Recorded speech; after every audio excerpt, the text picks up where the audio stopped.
I won the lottery. Right after losing my job, but told no one. My parents laughed, called me broke and homeless, and my brother offered me an $8 janitor job. So I let them find out only after I had my brother arrested for stealing from me. Hey Reddit. Growing up, my family made it clear who mattered and who didn't.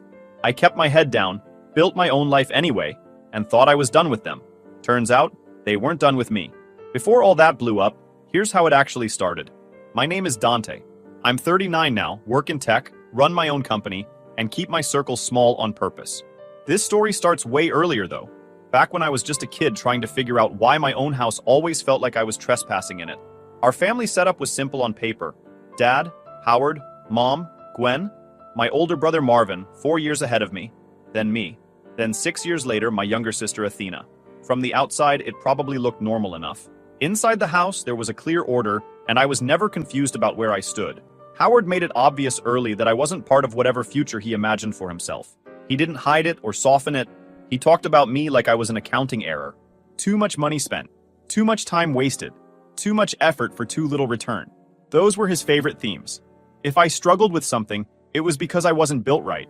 If I succeeded at something, it was luck or timing or someone else helping me. He loved words like soft and slow. Not yelled, not screamed, just said casually, like observations. You're soft. You're slow. You don't have the edge Marvin has. It was never said once. It was said every week, every month, every year. Long enough that it stopped sounding like an insult and started sounding like a fact. Gwen never stopped him. That was the part that stuck with me more than anything. She didn't agree out loud, but she didn't disagree either. Whenever things got uncomfortable, she had her go-to lines ready. That's just how your father is. He wants the best for you. You know how men show love. Then she'd change the subject or ask me to grab something or remind me to clean up. Marvin, on the other hand, could do no wrong. He didn't need to try hard. He didn't need to explain himself. If he messed up, it was brushed off as learning. If I messed up, it was proof of character. Marvin got patience. I got deadlines. Marvin got encouragement. I got warnings. If Marvin forgot to do something, Howard laughed it off. If I forgot, it turned into a lecture about responsibility and effort. When Athena was born, the dynamic didn't improve. It just shifted. She was loved in a way I never was, but not resented like I might have expected. She was protected, sheltered, treated gently. I wasn't jealous of her. I just noticed that once she arrived, I was no longer even pretending to be a kid in the house. I became useful. I didn't get asked to help. I was expected to. Dishes, yard work, fixing things I was never shown how to fix. Watching Athena while adults talked. Cleaning up messes I didn't make. If something broke, Howard assumed it was my fault. If something went missing, the first question was what I did with it. If Marvin and I argued, I was told to be the bigger person. Even when I was smaller, younger, and clearly not the one causing it. There was never a thank you. There wasn't even acknowledgement. Helping was just my role, like furniture. You don't thank a chair for holding weight. Over time, I learned the rules. Talking back made things worse. Explaining didn't matter. Effort didn't change outcomes. Silence kept the peace. Work filled the space. If I stayed quiet and did what needed to be done, the day ended faster. Howard liked to talk about shaping men. He said pressure made strength. What he really meant was that some people deserved patience, and some didn't. Marvin got patience. Athena got protection. I got pressure. The strange part is that none of this was dramatic. There were no big blow-ups or movie-style moments. It was daily, boring, predictable. That's what made it stick. You don't fight a system that runs quietly. You just adapt to it. By the time I finished high school, I already knew how things worked in my family. Results mattered, but only if the right person got them. I didn't expect support, but I still wanted stability. That's why I picked it. It wasn't a dream or a passion. It felt practical. Computers didn't care who your parents liked more. Either things worked or they didn't. I went to a regular state school. Nothing fancy, nothing impressive enough to brag about at family dinners. I worked part-time the whole way through. Nights, weekends, whatever fit around classes. I paid my own rent, covered my own books, and learned early how to stretch money. There was no backup plan waiting for me if something went wrong. Graduating felt less like a celebration and more like crossing a checkpoint. Marvin took a different route. He didn't bother with college. Howard called it a smart move. Said school was a waste of time for people who had real instincts. Marvin wanted to get into real estate, and Howard made sure he could. He helped with the first down payment. He vouched for him with contacts. When deals went sideways, money quietly appeared to smooth things over. None of it was ever mentioned directly, but it was obvious if you were paying attention. Within a few years, Marvin had stories. Properties, flips, tenants, learning experiences. That became the family's main topic. Every gathering turned into a progress report on Marvin's latest move. How much something sold for. How fast it closed. How smart he was for getting in early. Howard soaked it up. Gwen nodded along and asked questions like she was part of the business. When I got my first IT job after graduating at 22, it barely registered. It paid enough to cover rent and groceries, and that was about it. Howard called it a starting point. Said it was good I was finally doing something, but made it clear it wasn't where I should stay. Years later, it was still treated the same way. Temporary. Something I was passing through. Proof that I hadn't figured things out yet. The comparisons never stopped. Marvin was driven. Marvin took risks. Marvin understood money. I was comfortable. I was cautious. I was too willing to settle. Howard liked to say Marvin had fire and I had excuses. Gwen backed him up by pointing out how I wasn't pushing for more. More money. More status. More visibility. The funny part was that I was working more hours than Marvin ever did. Long days, on-call rotations, weekends fixing things no one noticed unless they broke. None of that counted. It didn't look impressive enough. Athena noticed all of it. She was younger, but not oblivious. She never joined in on the comparisons. She'd ask how work was going and actually listen. When she got older, she stopped pretending Marvin's success was impressive just because everyone else said it was. She married Simon when she was 22. He wasn't flashy. Steady job, quiet confidence, didn't talk much at family gatherings. The first time we had a real conversation, he asked me what I worked on and didn't make a joke when I explained it. He didn't frame it as a stepping stone or ask what my next move was. He just treated it like a job. That was new for me. Marvin didn't like that. By then, his success had turned him sharp. His jokes stopped being jokes. He'd laugh while pointing out how I was still renting, how I didn't own anything real, how Athena had passed me in life milestones. He said it casually, like he was helping me see reality. Howard encouraged it. Said Marvin was just trying to motivate me. Gwen smiled uncomfortably and said I shouldn't take things personally. As Marvin made more money, he got louder. More confident, more dismissive. Every story he told had a lesson buried in it. Usually about how people who didn't take risks ended up stuck. Those people usually looked a lot like me. I learned that in my family, effort only mattered if it turned into something visible. Hours didn't count. Consistency didn't count. Stability didn't count. If you didn't have something people could point at, you might as well not exist. I kept working anyway. I didn't know what else to do. But somewhere along the way, it clicked that I wasn't being judged on how hard I tried. I was being judged on how impressive I looked. And by that standard, I was never going to win playing fair. The job I had through most of my late 20s wasn't exciting, but it paid the bills. Mid-level IT work, decent team, nothing flashy. Then the company started slipping. Leadership changes, cost cutting, projects getting paused.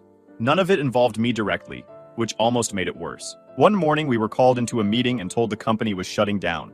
No long explanation, no one to blame, just bad decisions stacked on top of each other. The severance was small, a few weeks at most. Rent didn't care about that.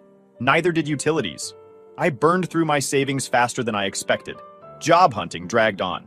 Every posting wanted the same thing, and every response took longer than it should have. I told myself I just needed a little time. Then my car broke down. It wasn't a small issue either. Engine trouble. The kind that doesn't wait until you're ready. Suddenly, I couldn't get to interviews without borrowing rides. Repairs weren't cheap, and I didn't have room to float them. Everything hit at once, and there was no cushion. I waited longer than I should have before calling my parents. Pride, mostly, but also habit. When I did call Howard and Gwen, I kept it simple. Hey, I lost my job. The company shut down, I said. I'm looking for work, but things are tight. I was wondering if I could stay in the basement for a bit, just temporarily. There was a pause, then he laughed. So this is where you ended up, he said. I warned you about playing it safe. I'm not asking forever, I said. Just a few weeks. Howard didn't lower his voice. You're 31 years old, Dante. If you were really a man, you wouldn't be calling me asking for a place to crash. Gwen came on the line after that. Her voice softened, but not her answer. I'm sorry you're dealing with this, she said. It sounds really stressful. That's it? I asked. Well, your father's right, she said. You need to figure this out on your own. We can't keep rescuing you. They hung up like the conversation had reached its natural end. I sat there for a while before calling Marvin. I already knew what he'd say, but some part of me still hoped he'd surprise me. He didn't. So you're unemployed now? He said, dragging the word out. That tracks. I just need a small loan, I said. Enough to fix the car and buy some time. He laughed. You know what your problem is? You never took risks. There was a pause, then his tone shifted, like he was about to do me a favor. I tell you what, he said. I've got a janitor position open at one of my places. $8 an hour. I'll even put in a good word. I'm not cleaning your buildings for $8, I said. You should be grateful I'm offering anything, he replied. This could be good for you. Build some humility. I hung up before he could keep going. There wasn't much left after that. My savings were nearly gone. The car still didn't run. Rent was due again soon. The last call I made was the one I should have made first. When Athena answered, I didn't try to sound strong. I lost my job, I said. The car's broken. I don't have anywhere to go. She didn't hesitate. Come here, she said. We'll figure it out. Simon got on the phone too. Bring the car. I'll take a look. That was it. No questions about how long, no lectures about responsibility. They cleared out the spare room the same day. Simon spent the weekend under the hood of my car, figuring out what could be fixed now and what could wait. Athena made sure I ate and had space to breathe without hovering. Nobody treated me like a burden or a lesson. Living there wasn't glamorous, but it was calm. I applied for jobs during the day, fixed what I could, paid them back as soon as I started earning again. They never asked for timelines or updates. That stretch made something very clear. What I'd grown up with wasn't discipline or motivation. It was conditional acceptance. The moment I stopped being useful or impressive, I stopped mattering. Athena and Simon didn't care about any of that. They helped because I needed help. That was the difference. From that point on, I stopped pretending my family didn't have sides. They did, and I finally knew which side I was on. Living with Athena and Simon gave me something I hadn't had in a long time: room to breathe without being watched. Once the car was running again, my days fell into a simple pattern. Wake up early, apply for jobs, tinker with small freelance work when I could get it, keep my costs low, say thank you, stay out of the way. A few months in, I landed another IT job. Nothing impressive, internal systems again. Decent schedule, pay that covered bills and left a little extra if I was careful. I took it without hesitation. Stability mattered more than title. I didn't tell anyone it was temporary or part of some bigger plan. I just worked. I kept living simply. Same clothes, same routine.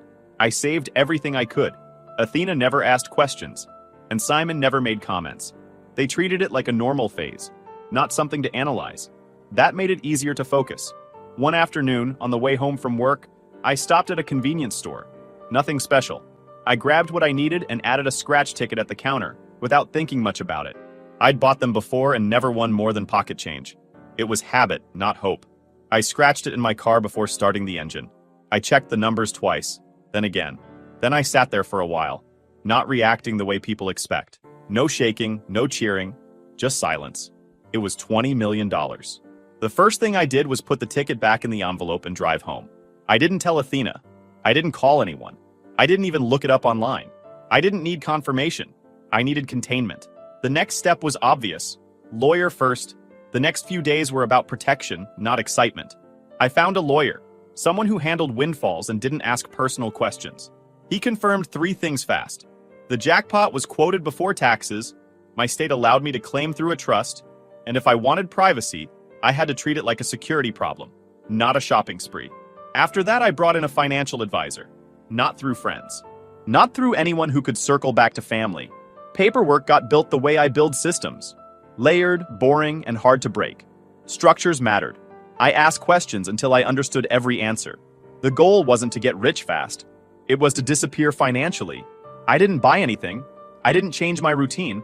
I went to work like normal, ate the same food, drove the same car. The money stayed out of sight while I built walls around it. Once that was done, I started working on something I'd been thinking about for years. A company that solved problems I'd spent my career fixing for other people. Nothing flashy, no big claims. Just something solid, built slowly with room to grow. I registered it quietly, rented a small space that didn't stand out, hired contractors instead of employees at first, paid on time, kept everything lean. No branding that caught attention, no posts, no announcements. If someone found it, it was because they were looking for the service, not because I advertised. After a few months, things stabilized. The company didn't explode with success. It didn't need to. It covered its costs, then more. I kept my job while it grew. Nights and weekends went into building systems and fixing mistakes before they became expensive. Once I had enough distance, I moved out of Athena and Simon's place. Quietly. I found a normal apartment and handled it without making a production out of it. Athena assumed I'd saved up and finally felt comfortable leaving. That was close enough to the truth to let it stand. I thanked them again, paid back the money for the car, covered my share of expenses without being asked, kept things normal. From the outside, nothing had changed. I was still the same guy with the same job, just a little steadier than before. That was intentional. Power works better when no one knows it's there. I didn't feel tempted to prove anything. I didn't feel like announcing a turnaround. I'd spent too long being judged by appearances to want that again. This time, I wanted control, time, options. The money didn't make me reckless. It made me careful. Every decision after that went through the same filter. Does this draw attention? Does this create dependency? Does this give someone leverage? If the answer was yes, I didn't do it. Athena never pushed for details. Simon never asked. That was part of why I trusted them. They helped without needing a story attached. What I was building didn't look impressive yet, and that was fine. I wasn't racing anyone anymore. I was laying groundwork, and for the first time in my life, I wasn't doing it under someone else's rules. Power didn't show up all at once. It arrived quietly, piece by piece, and stayed exactly where I put it. By the time Christmas rolled around, I'd been back on my feet long enough that people assumed the rough patch was over. I hadn't corrected anyone. I showed up when invited, kept things polite, didn't bring up money or plans. That's how I walked into my parents' house that night. Same living room, same seating order, same tone in the air before anyone even spoke. Marvin was already there, loud as usual, talking about a deal that almost doubled before taxes. Howard sat at the head of the table, nodding along like it was a performance just for him. Gwen moved plates around and smiled too much. The first comment came before we even sat down. "So," Marvin said, looking straight at me, "you done mooching off Athena now, or are you still renting some shoebox and calling it a comeback?" I kept my voice even. "I've got a place." Howard leaned back. "A place," he repeated. "Meaning what exactly? Renting again?" Gwen jumped in. "Your brother just worries about you. You know how he is." Marvin laughed. "I'm just saying, most guys our age are building something. Owning, not bouncing around." I hadn't said a word about money. I hadn't defended myself. That seemed to annoy them more. Howard cut in. "This is what we've been talking about for years, Dante. You never plan long-term. Always reacting, always behind." Athena shifted in her chair. "He had a rough year. That happens." Howard turned on her. "That's exactly the problem. You coddle him. You and Simon keep rescuing him instead of letting him learn." I looked at Athena. She was already tense. Marvin shook his head. "It's not your fault, Ath. Some people just need help their whole lives." I set my fork down. Gwen tried to smooth it over. "Let's not make this uncomfortable. It's Christmas." Marvin ignored her. "I mean, look at the pattern. Job loss, car issues, staying with his sister. How long do you think that would last without you?" Athena spoke up. "Family helps family." Howard snapped back immediately. "No, family prepares their kids to stand on their own.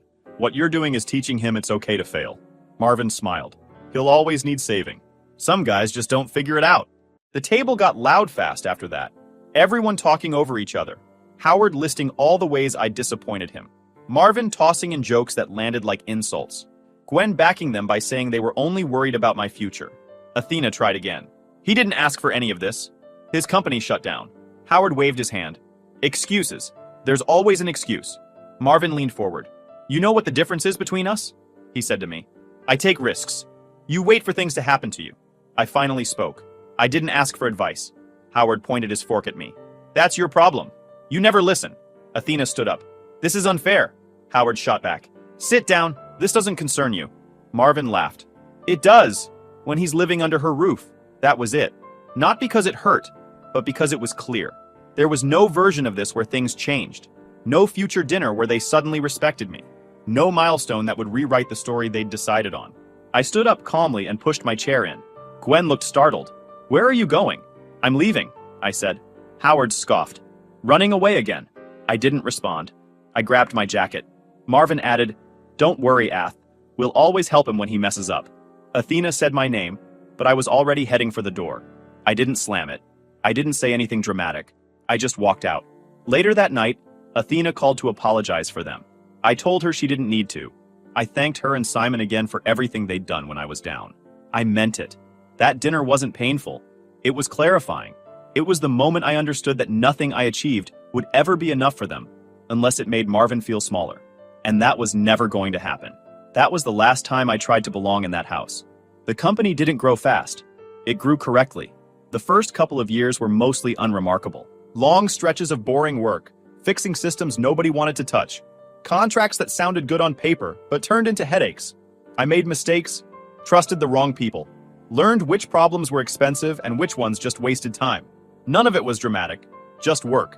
I kept my IT job longer than I needed to because it kept my life quiet. Nights and weekends went into the company. I hired slowly, paid on time, let results speak for themselves. Over time, clients stayed. Referrals came in without asking. Cash flow stopped being a daily concern.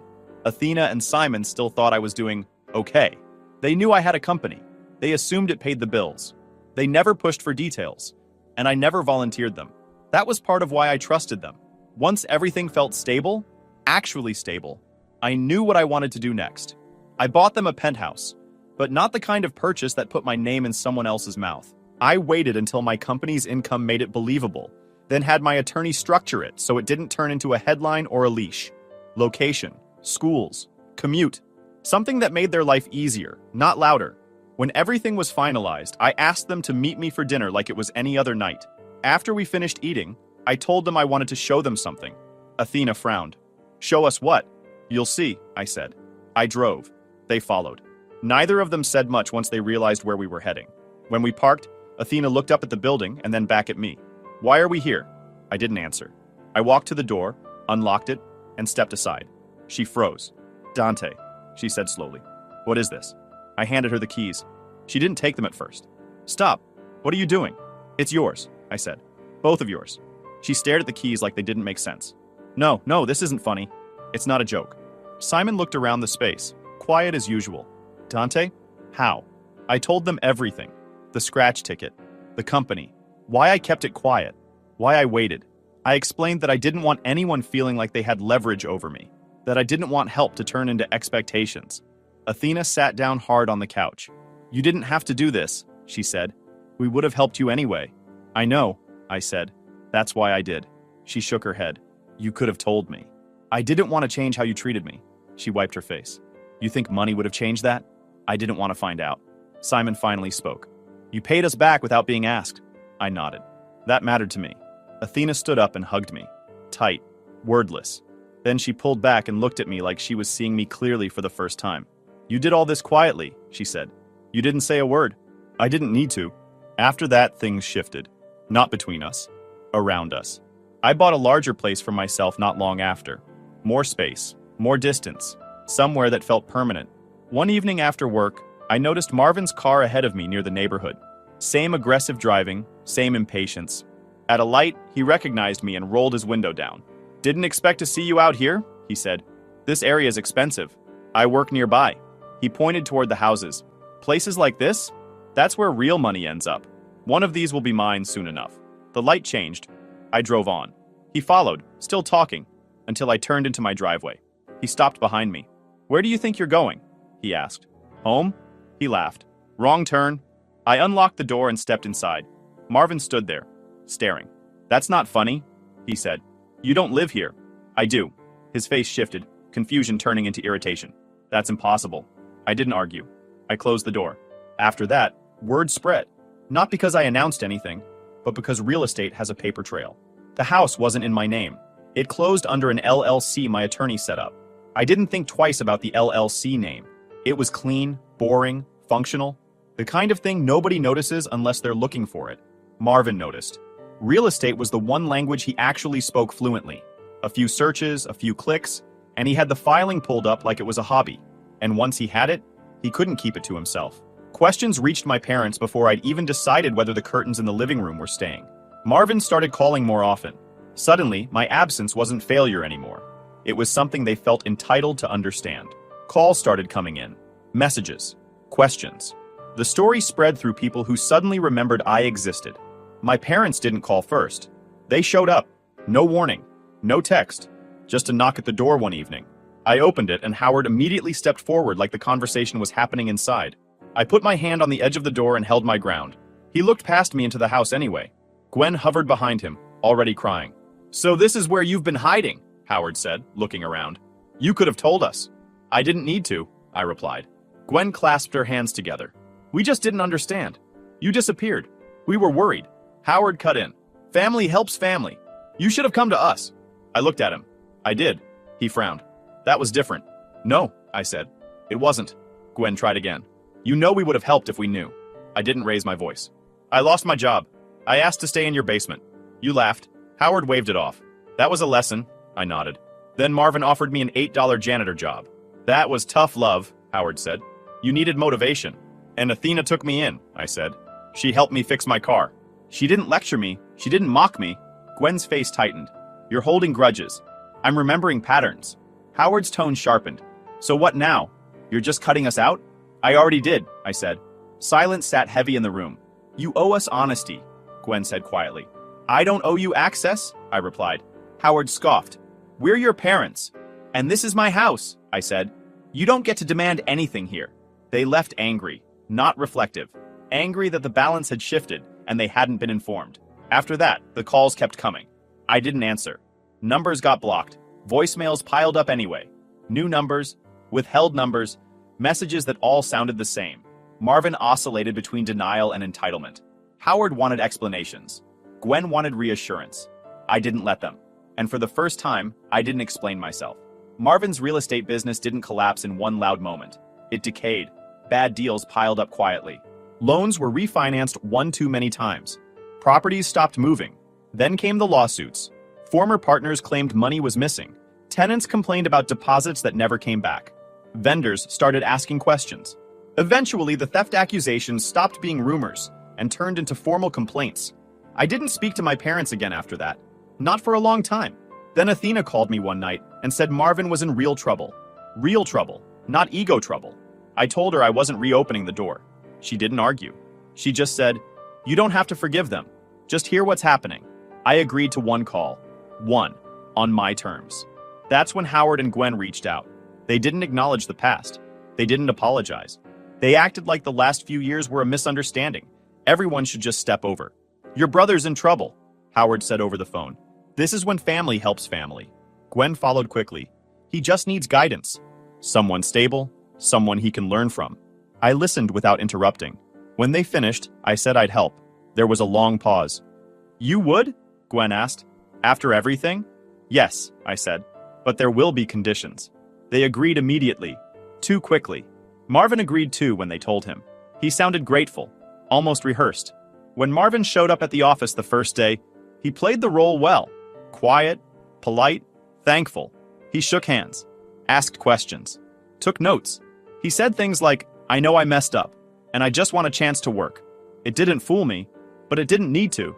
I wasn't there to judge his words. I gave him a role with limits. No control over payroll. No authority to approve expenses. No access to core accounts. Everything documented. Everything tracked. He signed the agreement without pushing back. Before he ever logged into a system, the groundwork was already laid. Accounts segmented, permissions layered, every action tied to an identity. Cameras installed in common areas under the excuse of security upgrades. A small group of senior staff was looped in quietly, not to spy, but to keep everything normal while I watched. For the first few weeks, Marvin behaved. Then the cracks showed. It started small. Transfers that didn't align with any active project. Expense reports that didn't match receipts. When questioned, he blamed accounting delays or misunderstandings. Then staff started coming to me quietly. He keeps saying the company's basically his too. He told me you were holding him back. He said this place should have been family-owned from the start. I didn't confront him. I tightened the system. Second approvals went on every outgoing payment. Bank alerts went on every account. Anything unusual triggered a hold until it was reviewed. If he was confused, the process would protect him. If he wasn't, the process would expose him. Then I had my attorney bring in an outside accountant. Not to play gotcha, just to make sure I wasn't about to accuse someone over a clerical error. The review didn't take long. The same patterns kept showing up, and the explanations kept changing. One afternoon, Marvin came into my office without knocking. You don't trust me, he said. I trust controls, I replied. He laughed. You always did hide behind rules. After that, he stopped pretending. He got louder, sloppier, more entitled. When we had enough preserved to make it undeniable, my attorney filed the report and handed over the documentation the way the investigator asked for it. Clean, time-stamped, and complete. I didn't press charges. I told them I'd cooperate fully, and I wasn't signing anything to make it disappear. A couple of weeks later, they came in on a Tuesday morning with a warrant. Marvin was mid-sentence when they walked through the door. Marvin called them the second he realized it wasn't a lecture. "There's been a mistake," he said. "Dante, tell them." I stayed seated. He raised his voice. "You set me up." Howard and Gwen arrived not long after, frantic and angry. Gwen was crying before she even stepped inside. "What did you do?" she asked me. Howard pointed at me. "You went behind our backs." I handed them copies of the documentation. Transaction logs, video stills, timelines. Howard didn't look.